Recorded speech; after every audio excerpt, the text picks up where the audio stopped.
So one of my vices in life is Diet Coke. Coke Zero, right there to be exact. So I've heard for a really long time that there's a lot of negative effects to drinking diet sodas, but I just kind of ignored it and just went on and continued to drink diet soda like at least once or twice a day.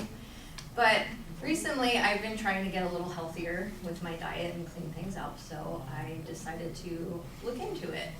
And what I found was really upsetting because now I can't drink diet soda anymore. So long-term consumption of non-nutritive sweeteners such as aspartame, sucralose, saccharin can cause a whole array of health issues such as weight gain, type 2 diabetes, compromised immune system, and heart disease in women. So a lot of the studies that I found were done on women, which really hit home because I'm a woman. So my first point that I'm going to talk about is weight gain. So you think I'm consuming a beverage that has 0 calories, how is this going to make me gain weight? So according to Yale Journal of Biology and Medicine, basically what happens when you are drinking a non-nutritive sweetener, such as aspartame or saccharin, is your body is tricked into thinking that it's drinking sugar. So what happens is the next time you introduce sugar into your diet, your body goes, oh, I have to go into fat storing mode. So it starts to store all of that sugar, whether you're drinking sugar from like a natural sugar such as like fruit juice or refined sugar, it starts to store that as fat in your body. So you eventually start to gain weight if you're drinking these things over time because it's tricking your body. What this study also found is that there's a pretty significant increase in body mass index, BMI. It was over 1.2%, which they said was pretty significant in people who are drinking these, like a Diet Coke or one of these drinks per day. So you think you're doing something really good for your body, being like, oh, I'm not going to drink those calories, I'm going to watch the calorie intake, but then in turn you're actually gaining weight. So that was a sad thing that I found. Moving on to my second point, diabetes. So you think, how is a non-sugar sweetener or like a non-nutritive sweetener going to give me diabetes over time? So according to Mike Hyman, who is a medical doctor, his article called How Diet Soda is Making You Fat, he talks about a study that was done over 14 years with over 66,000 women. And what he found was really, really alarming. So 12 ounces, if a woman who drank 12 ounces of Diet Coke or Diet Soda per day, they found that they were 33% more likely to develop type 2 diabetes over time. And women who drank 20 ounces of a diet soda or non-nutritive sweetener per day were 66% more likely to develop type 2 diabetes over time. So what this does is basically it causes your body to pump insulin, and it brings it into, so insulin is, it brings your body again into fat storing mode, and over time you become glucose intolerant, and you can develop things like pre-diabetes where you get frequent urination, your body becomes very fatigued, you get increased thirst, and these are signs that your metabolic health is declining. Okay, moving on to my third point, immunity. So I was listening to I really like the Joe Rogan Experience, and he had on a guest speaker, her name is Dr. Rhonda Patrick, and she has a PhD in biomedical science, and she also has her own podcast called Find My Fitness, and basically she reads medical journals, which sounds really boring, but to me, I'm kind of a nerd and I like this stuff. So she was on and they were talking about Diet Coke and diet sodas and things like that. And what she had said was that when you drink these, it actually affects your gut microbiome. And your gut microbiome not only plays a huge part in digestion, it also plays a huge part in your overall health and immunity. because those good bacteria, they work for a healthy digestion, and they also work to make your immune system healthy. And what she said is that when you drink these things over time, it starts to deplete the healthy bacteria in your gut, and it starts to also deplete your immune system. So your immune system is compromised. You're more susceptible to disease, bacterial infections, viruses, and all of those things that work to keep you healthy. Okay, moving on to my last point, and this one really, really hit home. This study was done, AARP talks about a study that was done on women, and it gave really alarming statistics about women and heart disease and stroke and things like that, that you can develop from drinking these NNSs over time.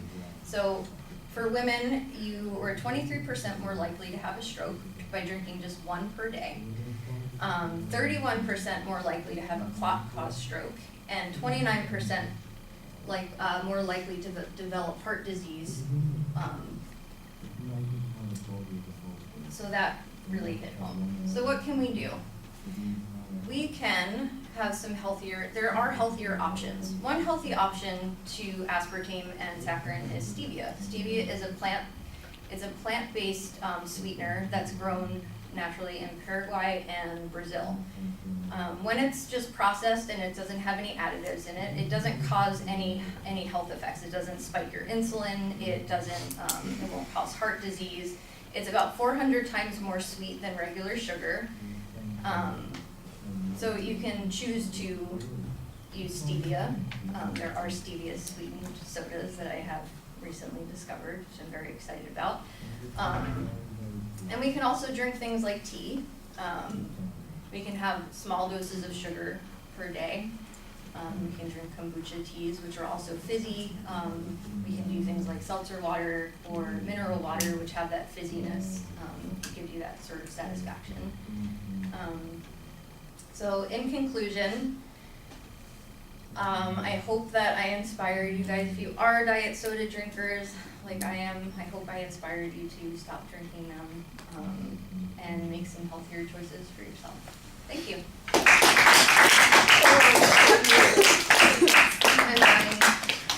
You did great. Thank you. You're welcome. She's still having a bad attack. Yeah. Center myself. My stomach's gonna growl. Oh, my stomach growls so loud though. Some of my bosses won't be like, Oh, it's like super awkward though. and I like legit think it's like Everyone hears it. Should you like pause for a second? Yeah, I know. It's like I'm like looking at my notes real quick and like It's just this awkward. yeah, it just makes it even worse. has it been growling? I'm just like hungry because I I know, can't. but- So, Michaela, what did you say? No. Your attention grabber, I really liked it. It was just a little bit long to like get to your final, like what you were going to talk about. I liked your hand motions because you kind of just stood there. You weren't really nervous. You just kind of talked to us, which was good. You had a lot of statistics, so everything you said kind of worked with what you were talking about. I liked your personal experience because you like to drink Diet Coke. The only thing was your transitions. It was kind of like you'd talk and then then you'd go on to the next topic. So it kind of wasn't like transitioned into the next topic. And then you look down a lot because you're reading your paper, and then you say a lot during your speeches. You said That's my word I'm trying to get rid of. It's okay. Everybody's got okay. catchphrases. You got to work on them. You got to pay attention to them, and that's one of those things. When you know it, you can do more about it because then you catch yourself and you stop yourself from doing that, which is great. Yeah, I like the attention device. I'm glad I got a chance to participate in it. You've got a claim of fact, basically, that you're presenting, and then you have a little bit of follow-up with a claim of policy about the solution, and you're kind of doing something about that. The signposting in the body of the speech is relatively clear. I do think that you cite good information for the most part. The consistency of the information probably needs to be compared to what other data is out there, but I think when you present a study that reaches a particular conclusion, you do a good job explaining what that study was.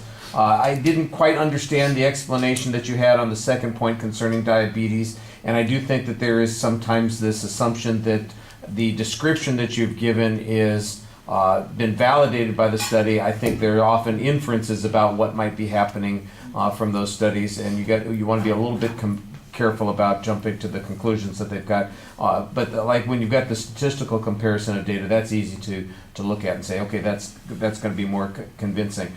For example, the thing about the healthy bacteria, it sounds a little vague. It sounds just relevant enough that it could very well be true, but we don't have any data on it. There aren't any examples. It's just kind of this concept that's being talked about, but I don't really know what it ends up meaning in the long run. The one thing that popped into my head, of course, is that whenever you've got these statistics where you're presenting about a higher risk, for instance, the question always becomes in comparison to people who consume what. So for example, if they are consuming sugar-based drinks, my guess would be that the data is not necessarily going to be as favorable as you're talking about. Weight gain, for instance, and diabetes, you can't say that somebody I can't imagine that somebody who's consuming the equivalent in sugar to what they would be consuming in a diet drink has less risk of diabetes or heart disease than somebody who's doing these particular kinds of things. Let's face it, if you're consuming 100 ounces of sugar-based drinks a day, that's going to be problematic for people. And so the question is, what is the comparison to? If you're comparing it to people who don't drink those kinds of drinks of any type, then that's a little bit different. You want to make sure that that's clear in the comparisons that you're presenting. The issues with stevia, I think you need to develop a little bit more. I like the idea of substitutes. What resistance would people have to that kind of thing? Why wouldn't they do that if this is just as effective and it lacks all of the negative kinds of things? It seems like that's what people would be doing as a replacement. There's probably some issue that goes on there. For example, it sucks. Personal opinion, it just doesn't taste the same, but I understand what you mean. All right. And I thought, like I said, I think it's delivered very nicely. I'd agree with Michaela in that situation. Okay, thank you.